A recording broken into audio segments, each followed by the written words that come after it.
Hello, everyone. This is the lecture for section 2.1, linear functions. So in chapter 1, what we dealt with was just how to write down functions and all their little itty bitty bits and pieces, right? So we dealt with domains, range, how to handle functions, right? How to compose functions, and looking at whether or not a function would have an inverse or not, right? And all the good stuff outside of that, right? All of that stuff, right? We're just going to apply over and over and over and over again to different other functions, okay? And now we're going to study groups of functions. From this point on, we're going to be studying groups of functions for large swaths of days. Does that make sense? The first ones we're going to start with are linear functions, okay? After linear will be polynomial functions. After polynomial functions, it'll be exponential and logarithmic functions. And then toward the end of the course, we're going to get into trig functions, okay? So the first one we're going to handle this for these couple days are going to be linear functions. So in this chapter, specifically in this section, right, this is where you guys are going to get formally defined what a linear function is. We're going to go back to increasing, decreasing, or constant, right? And try to get down sort of to interpret all the parts of a linear function so that later, when we get into, into a couple sections down, we'll be able to sort of implement everything that we learned here into real world scenarios, okay? So let me start, okay? A linear function, hopefully you guys remember this from maybe like your early days in high school, right? A linear function is a graph that is a line. That's simple, okay? The equation for one is this: f of x equals mx plus b. People tend to remember this instead, the y equals mx plus b, okay?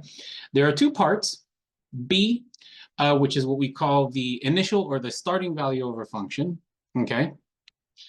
And m, which is the constant rate of change or the slope of a function, okay?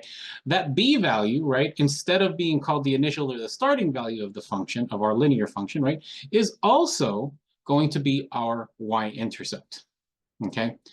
And there is an equation for our slope, for the m, and it's this, all of this, all 3, 4 of these, okay? And this should look pretty familiar. If you recall the average rate of change, section 1.3, I believe, right? This is the exact same equation. So if you memorized the average rate of change from way back when, you have to memorize nothing new, okay? Which is pretty cool. Okay, so a linear function, right, is a graph whose equation produces a line, okay?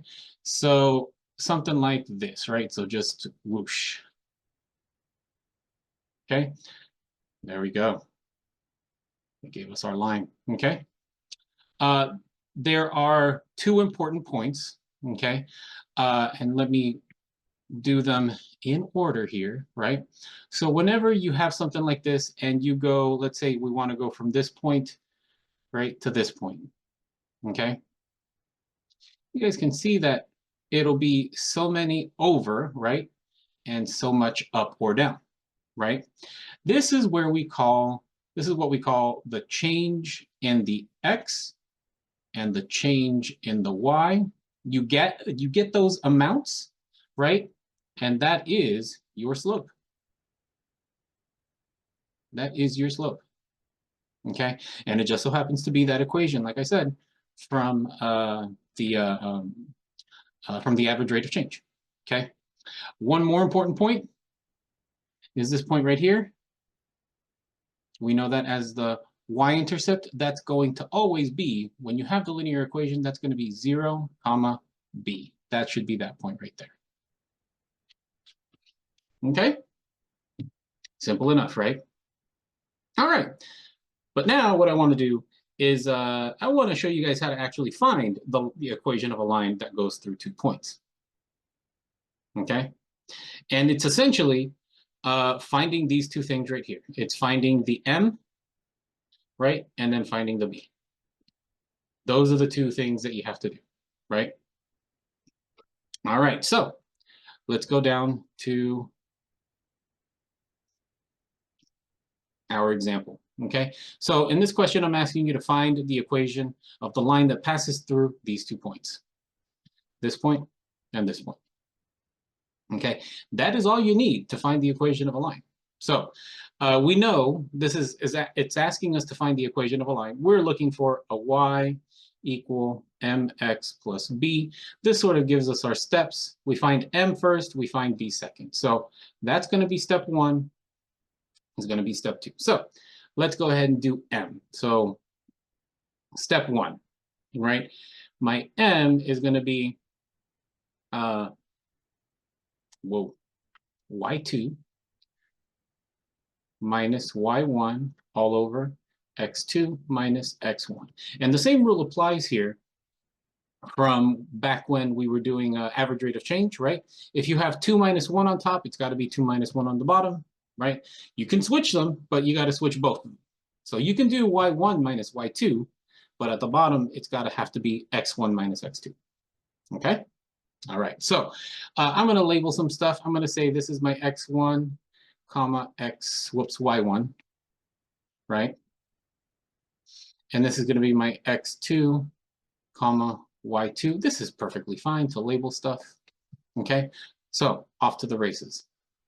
Y2 minus y1, so it's going to be 1 minus 3, all divided by x2 minus x1, so minus 5 minus 5. Okay, I'm going to actually do it down here. Equal 1 minus 3, that is going to be negative 2, all over minus 5, that's going to be minus 10. And if you reduce this properly, you get 1/5. We are done. Okay? All right, so now step number 2. Step number 2 says that we need to find b. We need to find our y-intercept. So how do we do that, right? We know what our slope is. We're going to go back to this. We have y equals mx plus b, right? Okay. We need to find this b. We need to find that b, right? So if we have an m, an x, and a y, then b is the only thing unsolved. It should fall in our lap, right? And that's exactly what's going to happen. We know what our m is. We just found it, right? It's the minus 1/5, or the positive 1/5, right? And we have x's and y's. So we can go ahead and plug stuff in. The only thing that's left unsolved is my b. We solve for b, we get our b, right? So I am going to do this. I am going to use, and I'm going to highlight it and underline it in purple. I'm going to use this point right here as my x and my y. You could use the other one. You can use 5, 3. I'm just going to choose negative 5, 1, just because I felt like it, because I got out of bed on the wrong side. Okay, so 1 is equal to, 1 was my y, right? My m is the 1/5. 1/5. X, when y is 1, my x has to be negative 5 plus b. Okay, so 1, I did mess with it. It keeps going, right? This right here. 1/5 times minus 5, you can trust me, it is going to be minus 1 plus b. You guys see how b is the only thing that's unsolved here, right? So minus 1, I got to move it to the other side, so plus 1, b is equal to 2. We have our other half. Okay, so my final answer now, right, is f of x is equal to 1/5 x plus 2. And we are done. This equation, right, this equation right here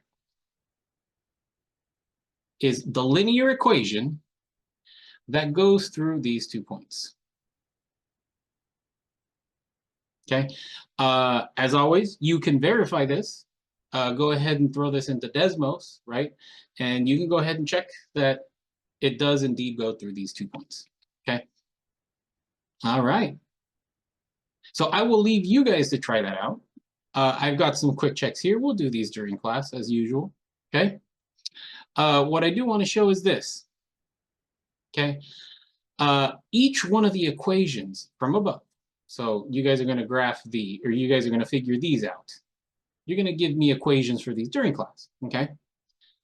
Each one of these 4 problems, right, have these graphs. Let me zoom out a little bit. Okay? Each one of your quick checks, right, for the class has one of these 4 graphs. So this one is that top right corner, the top left corner. This one's the top right. This one's bottom left. This one's bottom right. Okay? Okay. And what you guys are going to see, right, hopefully what you guys notice is, I'm going to cover this in class again. These 2 are increasing, if you guys take a look at it right. Okay? So notice that as I go this way, on the x-axis, right, my y values are climbing, right? And likewise over here, as I go this way, right, my y values are climbing. All right? Okay. Conversely, right, you guys see these 2.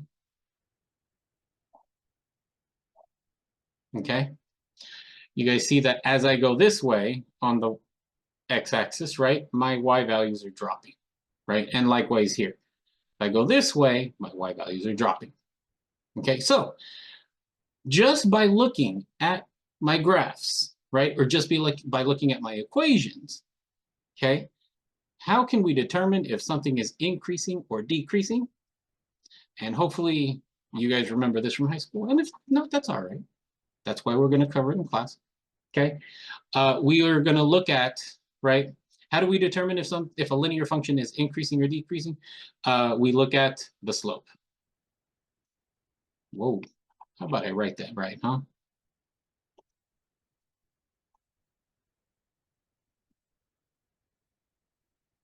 I'm going to put m. Okay, so let me zoom in again. Okay, so this is our definition for increasing and decreasing. Okay, a linear function is increasing. Okay, a linear function is increasing if from left to right, right, if it is rising.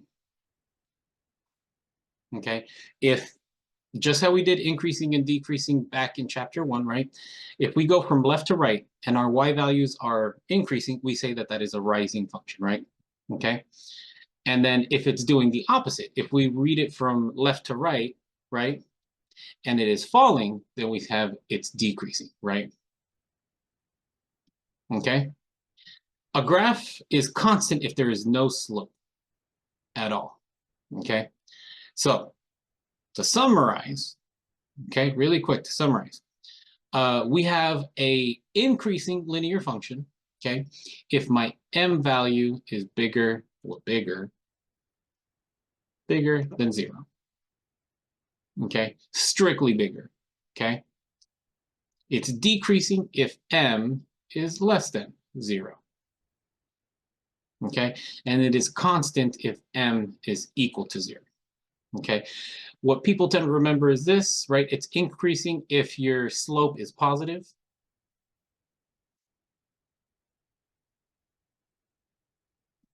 It is decreasing if the slope is negative. And it is constant if there is no slope. That easy. Okay, we'll cover this a little bit more in class. We'll do our examples, our quick checks in class. This should be a very quick section, hopefully, fingers crossed. After this, it is lecture questions. Okay, you can go ahead, try these on your own. This tends to be a section that people remember from high school. So this, like I said, this might be one of the easier sections to catch on to, okay? If you've got any questions, please ask me during class. Come on to my office hours. Besides that, happy studying.